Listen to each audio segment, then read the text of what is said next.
INDEC, y que además nos fue facilitando ayer cuando salieron estos datos la postura de los trabajadores del organismo. Raúl, muy buenas tardes, ¿cómo estás? Alicia Rivas te saluda desde Misiones. ¿Qué tal, Alicia? Un gusto hablar con vos.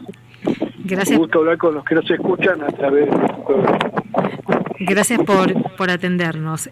Bueno, Raúl,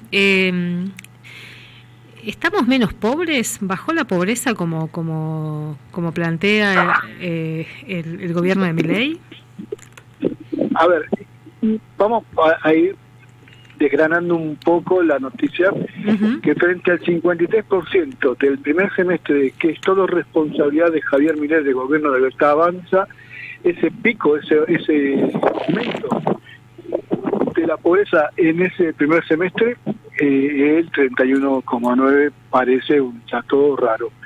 Pero podemos ir planteando algunas cosas. La primera, cuando hablas de nuestra postura, es decir, cuando empieza el gobierno de la Libertad Avanza, bajé 12 millones de pobres en la Argentina, lo había anunciado en redes o en algún discurso de Javier Milei a semanas de darse a conocer, como se dio ayer a las 4 de la tarde a través de la página web del INDEC, la incidencia de la pobreza en el primer semestre de 2025. Entonces, lo que nosotros decimos, bueno, primero, estaba analizando ese dato, era un dato que solamente en la mente de del presidente o del gobierno puede ser algo que tenga alguna sesgo de rigurosidad metodológica, no sabemos dónde lo saca, pero sí podemos decir que esa explosión en el mes semestre 2024 es todo del gobierno de Javier Milei, ese porcentaje era de Javier Milei, no, pero habrá sumado, y eso dicen los compañeros técnicos, los que realmente están trabajando en el tema, en la EPH, que podemos decir que 3 millones de personas quizás saltaron a la pobreza en ese primer semestre. Entonces, lo que hay que decir, tengamos cuidado. Primero, no banalicemos el dato, no rompamos el termómetro. Ya algún gobierno rompió el termómetro entre 2007 y 2015, y no salgamos a difundir antes que lo difunda el organismo técnico. Ahora, en el dato tenemos que también decir, es una foto vieja, es el primer semestre del 2025. ¿Cuán vieja? Y bueno, estamos terminando septiembre. ¿Y qué me decían hoy durante el día cuando me llamaron muy halagados y agradecemos la preocupación de sacarnos y de escuchar nuestra voz, que es la de trabajadores y trabajadoras organizados en nuestra Asociación Trabajadora del Estado? Bueno,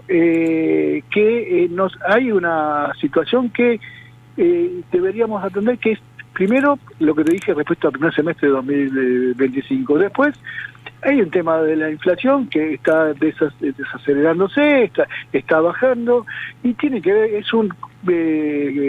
hay distintas razones, o es variopinto las causas que pueden llevar a esa baja de la variación. ¿Y cómo se mide la pobreza?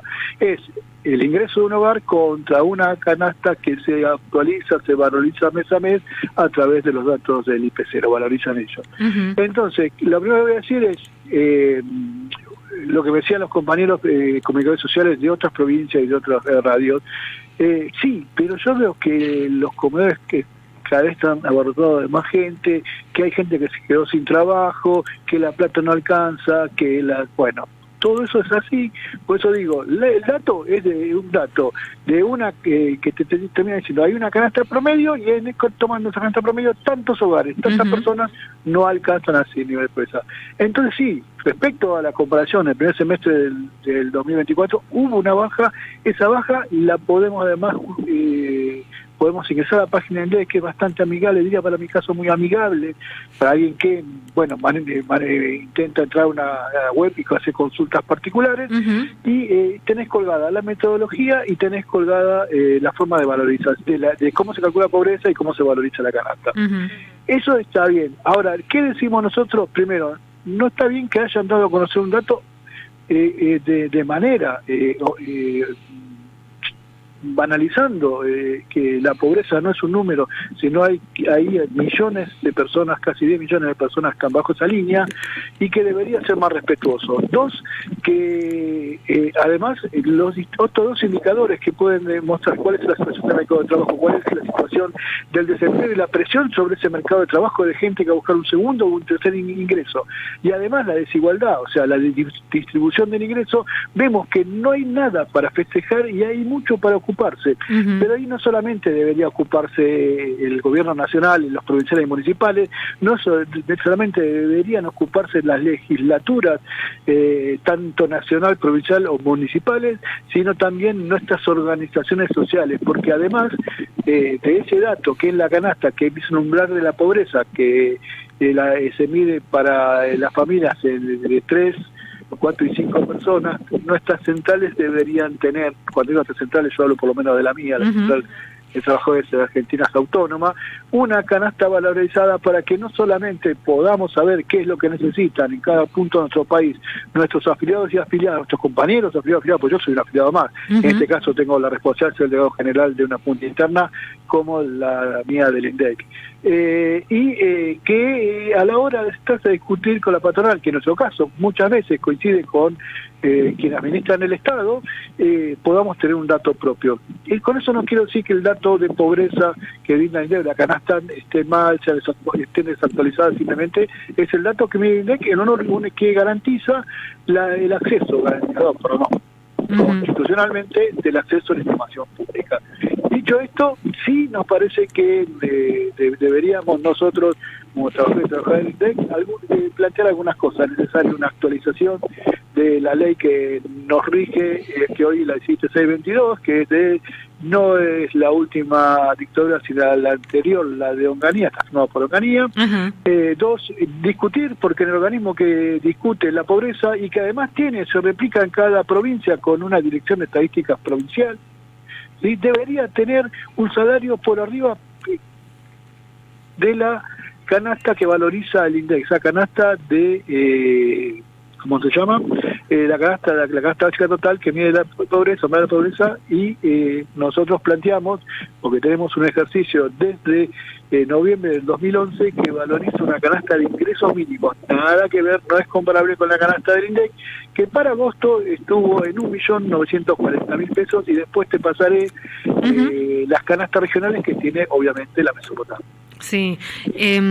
Raúl, pensaba también en esto mientras hablás, porque cuando aparecen las críticas al organismo en sí, esto que vos decías, no rompamos el instrumento, pero sí claramente ustedes vienen advirtiendo de la necesidad también de discutir o por lo menos de implementar otra metodología a la hora de estas mediciones. Y lo que nosotros estamos diciendo es que, por ejemplo, lo que se viene discutiendo, que es el IPC, que es otro de los TEDx, de los programas que mide muchísimo más programas que pobreza, que mercado de trabajo, que desigualdad, que el PBI o que el IPC. Tiene otros tantos programas que difunden a diario, por mes, por trimestre o por semestre o anualmente. Nosotros lo que estamos diciendo, bueno, que no hay lugar para ninguna especulación política respecto a qué cosa. En este momento se está poniendo entera de juicio la actualización de la ponderación en base a la ENGO 2018-2019, la ENGO, la Encuesta Nacional de Gasto e Ingreso de los Hogares, que es qué cosa, que consume los argentinas o residentes, dónde lo consumen, cómo lo pagan, y que en esa construcción de una canasta semanal, qué es lo que pesa más en la vida de esa familia. Y ahí salen, yo digo, no soy técnico, lo digo de la manera que puedo compartirlo. Entonces están pidiendo hoy especialistas, organizaciones, que se actualice.